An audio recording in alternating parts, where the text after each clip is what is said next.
Season 2 of Dexter Resurrection is on the way, and the cast list looks incredible. It is confirmed that Desmond Harrington will return, and everyone is wondering what is in store for him.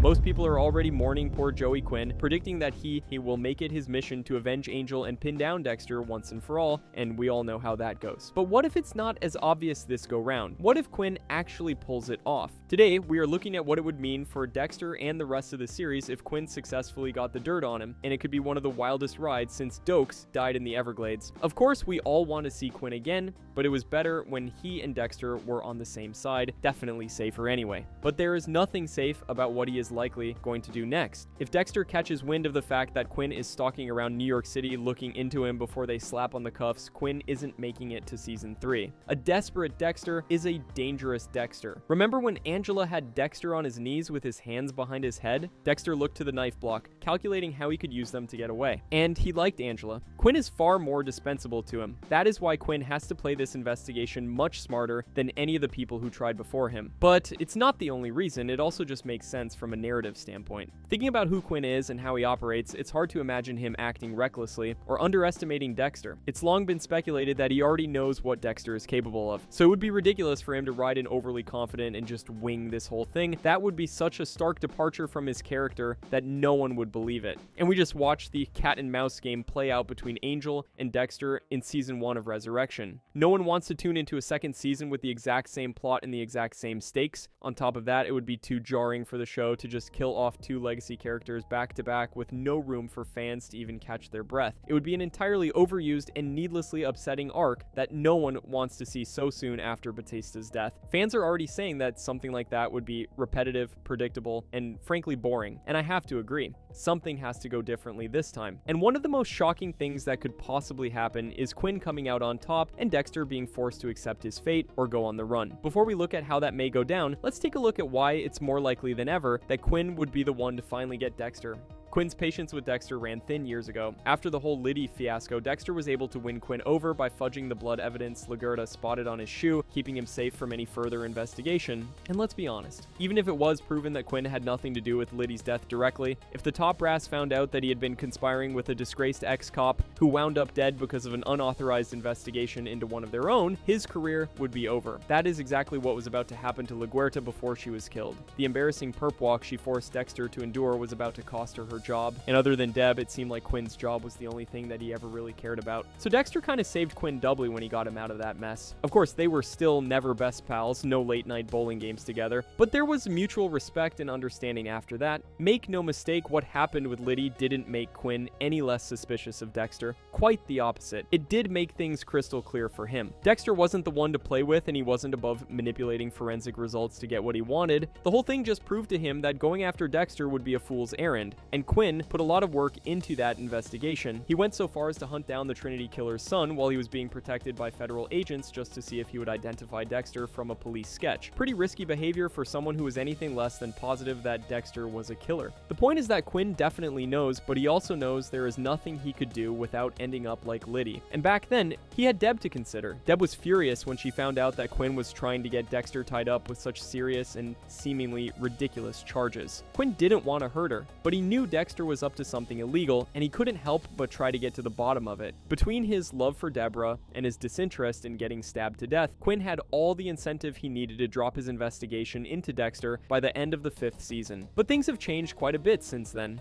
Deb died, Dexter lied about being dead, and now Quinn's partner has been found dead under extremely confusing circumstances. Quinn isn't just gonna let this go this time. It's time for some answers. If Desmond Harrington wasn't expected to get so much screen time this season, this theory wouldn't seem so valid, but he has in fact been officially listed as a main cast member for season 2 of Resurrection. And as much as we all love Miami as the backdrop from the original series, the story has definitively moved to New York City. That means Quinn has to find his way there at some point or another. The set photos that have leaked already show him walking around the Big Apple, and Batista's murder is the only thing that would draw him back to the city after all these years. And Quinn won't be the only one looking into Batista's murder. Detective Wallace took his death pretty hard too. She may have seemed like a hard ass face when she was telling him to turn over his badge and get out of New York, but when she pulled back that bloody sheet and saw Batista's body, she was visibly affected. She went out of her way to make sure that his signature fedora went with him and referred to him as Captain Batista despite his recent retirement.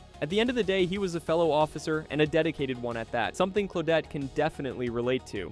She is going to want to know as much as almost anyone exactly how he wound up dead on the floor of Leon Prater's secret serial killer vault. In a recent interview, Katia Saraf, who portrays Detective Wallace, described what happened with her and Batista as a kind of symbolic passing of the baton. She sees her character as the one who may carry Batista's legacy forward, and maybe even the person who dedicates themselves to getting justice for him after his horrible death. Dexter can't run from everyone forever, can he? If Quinn and Claudette are both looking into Batista's death and Prater's disappearance, he is going to have to be more careful than ever. That would be two excellent detectives snooping around crimes he was closely involved in with the determination of bloodhounds. That's a large part of what makes this theory so plausible. The time for reckoning may have finally arrived for Dexter with these two on tail, but how exactly does it play out? Well, for starters, we have to consider what Dexter is up to these days. This isn't like Iron Lake. Dexter has started an entire real life in New York, and he managed to get out of the whole Batista-Prater situation without leaving so much as a trace of his involvement. As far as he knows, no one is looking into him or for him for the first time in years. He is using his real name, courtesy of Angel. His son is back in his life, this time for keeps, and he has friends and neighbors that care about him. Not only that, but it has been confirmed both through casting news and set photo leaks that Charlie Brown is back in New York and has her sights set directly on Dexter.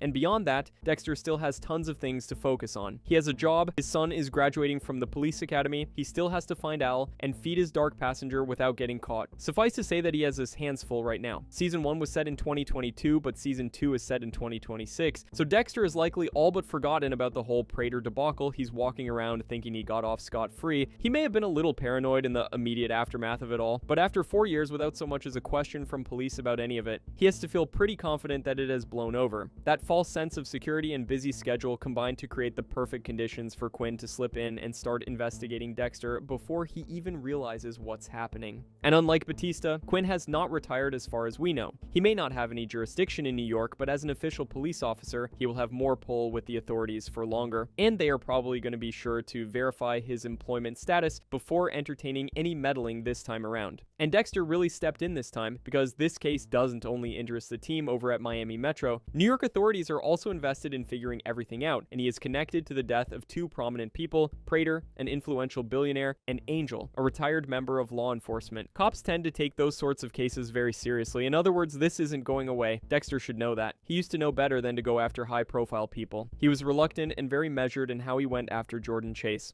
When he had to do away with Miguel, Dexter knew to make it look like he was murdered by another killer so the investigation wouldn't linger. But when it came to Prater, Dexter seemed to have forgotten all of those fail-safes. It could be that he was blinded by rage after Prater killed Batista and almost killed Harrison. It could be because he knew that he had to strike while the iron was hot to prevent Leon from gaining the upper hand again. He definitely didn't want to give the maniac another opportunity to come after him or his son. So it kind of makes sense that he would kill Leon as soon as possible. But he didn't even create a cover story. Back in the day, Dexter would have booked a fake cruise or a plane ticket for Leon, like he did for Zoe Kruger before taking her out, ensuring that her disappearance looked like a person simply choosing to skip town. Dexter isn't new to this. He is a seasoned professional who is very confident in his ability to get away with murder. But this time, he may be a bit too sure of himself. But getting back to Quinn. Capitalizing on Dexter's false sense of security, he comes to New York. He begins colluding with detectives Wallace and Oliva to get as much information on the situation as possible. They let him know that Batista was very worried about Dexter being the true Bay Harbor butcher, and he was hunting him in New York to find evidence of that. Quinn is going to get a lot of information from talking to the NYPD. He'll learn about all of the evidence pinned up in Batista's hotel room, the AirPods he used to track Dexter, and the kill room Batista found when Dexter was threatening Elsa's landlord. He's going to find out about Prater's vault. That may seem unimportant at first. After all, Dexter wiped down everything he touched and took his blood slide box with him. But that may be the very thing that clues Quinn into the fact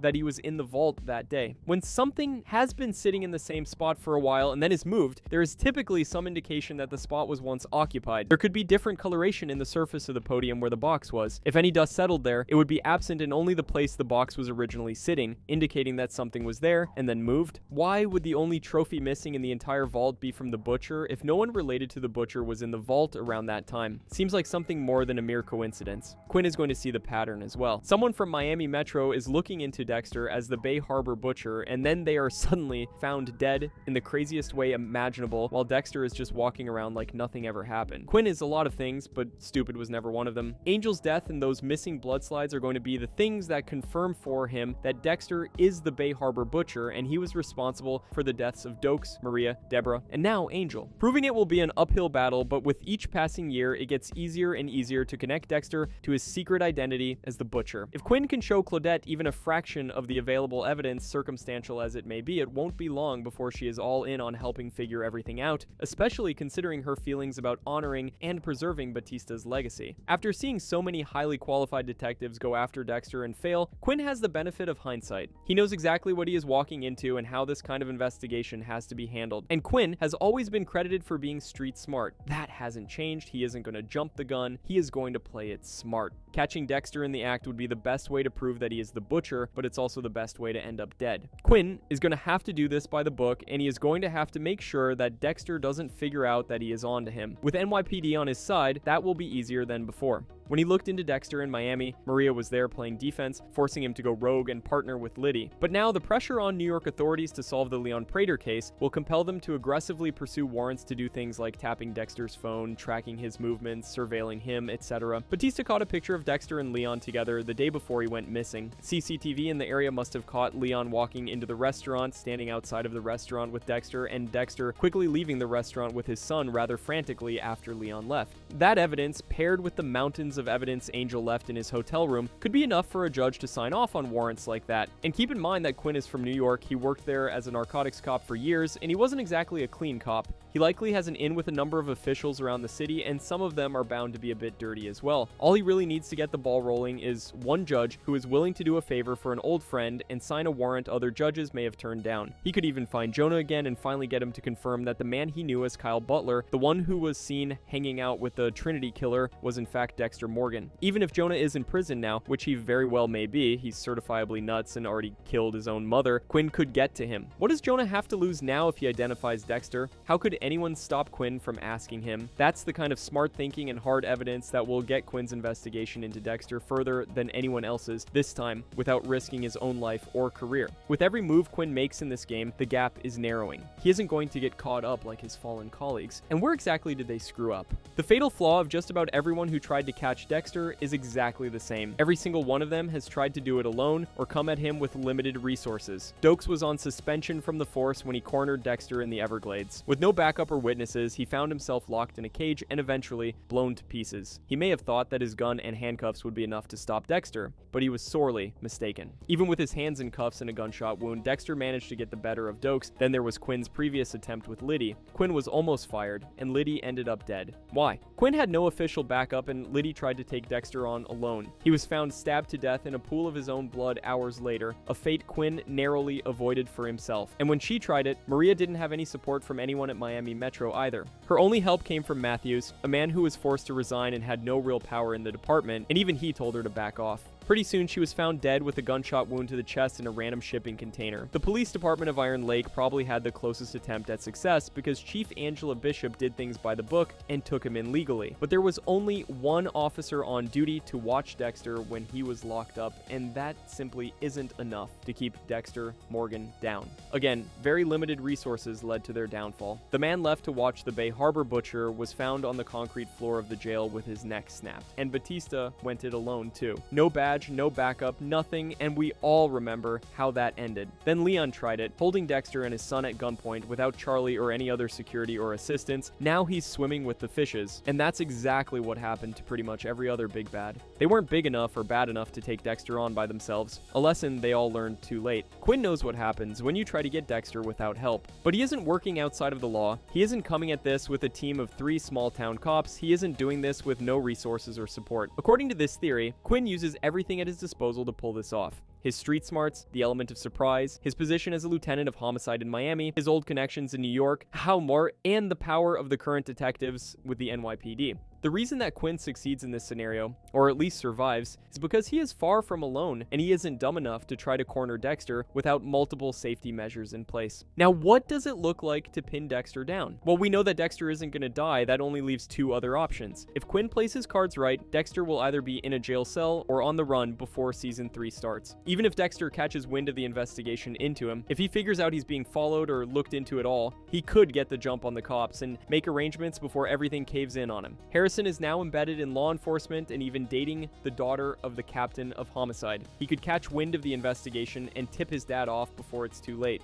By the time they kick his door in, Dexter is in the wind, and they are left searching an empty apartment that he definitely didn't leave any clues inside. Harrison may not want to go with him, and Dexter probably wouldn't want him to. Living on the run for the rest of his life, right after he started to find some normalcy, isn't what either of them hoped for Harrison's future. Even still, Harrison's life would be heavily impacted. His name would be marred by the scandal of his serial killer father going public in the news. How could he show his face around a police department after something like that? And his personal life would take a hit as well.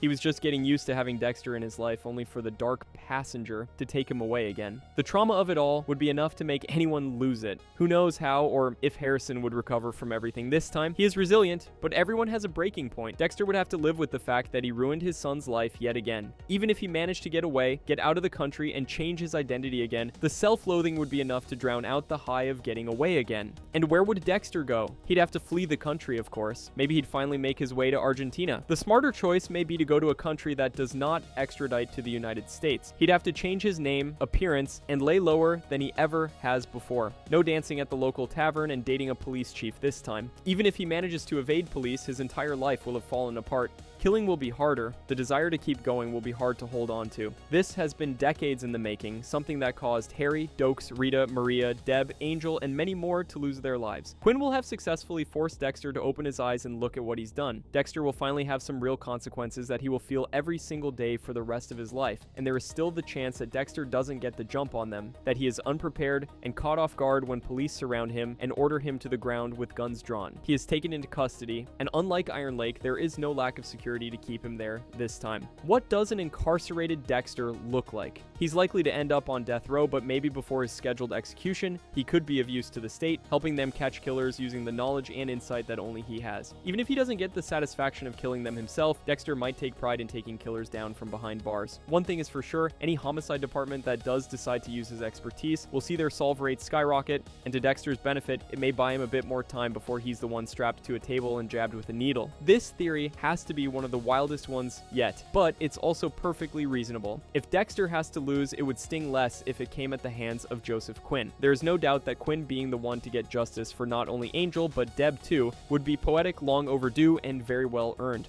But what do you think about this theory? Who would you rather see win in a showdown like this, Dexter or Quinn? Let us know in the comments. And if you like this video, check out our theory about what Charlie's role may be in Season 2 of Resurrection, because she's coming back too. / that subscribe button for more breakdowns of everything Dexter, and make sure you're here for more in-depth videos when Season 2 drops this fall. As always, thanks for watching, and we will see you in the next one.